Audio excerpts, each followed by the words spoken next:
Hello everyone, welcome back to my channel. আজকে আমি share করব what I it in a day. Thyroid থাকার কারণে আমি ঘুম থেকে উঠে থাইরয়েডের ওষুধ খাই।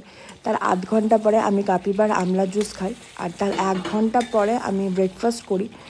আর এই দিকে রোববার ছিল বলে আমি মায়ের হাতে হাতে একটু মাংস কষাচ্ছিলাম।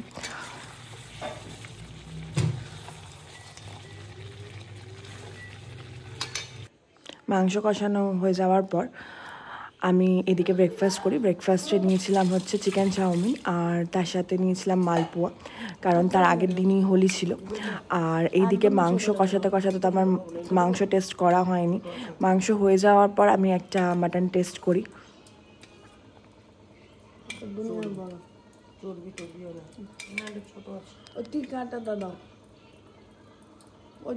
এটা তো এটা ছোট না, বড় এটা রাত ঝোল না।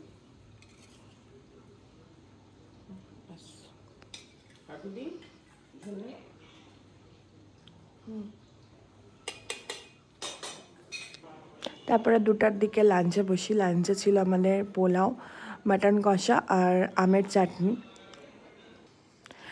তারপরে একটা আমার না হজমি খেতে খুব ভালো লাগে, তো আর আম পাচক খেতে তো আমার দারুণ লাগে। তো তারপরে একটা আম পাচক খাই। তারপরে একটু রেস্ট নিই। রেস্ট নেওয়ার পর ঘুম থেকে উঠে কোল্ড ড্রিঙ্কস আর বুদে খাই। তারপরে বিকেলবেলা আমি, আমার বুনু আর আমার মামার মেয়ে এসেছিলো।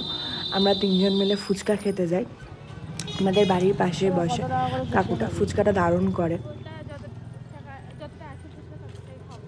খেতে পারবি? শরীর দেখে মনে হচ্ছে শরীরের প্রতি ঝড় চলে গেছে।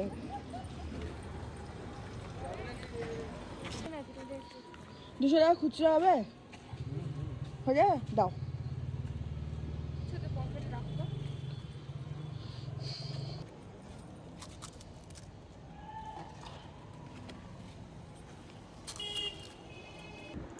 তারপর ওখান থেকে ফুচকা খেয়ে আমরা দাদুর বাড়িতে আসি। দাদুর বাড়িতে আসার পর এখানে আমার মামি আমাকে চাল ভাজা মেখে দেয়, আর আমার জন্য ব্ল্যাক কফি করে দেয়, আর আমার বুনু আর আমার মামার মেয়ের জন্য দুধ কফি করে দেয়।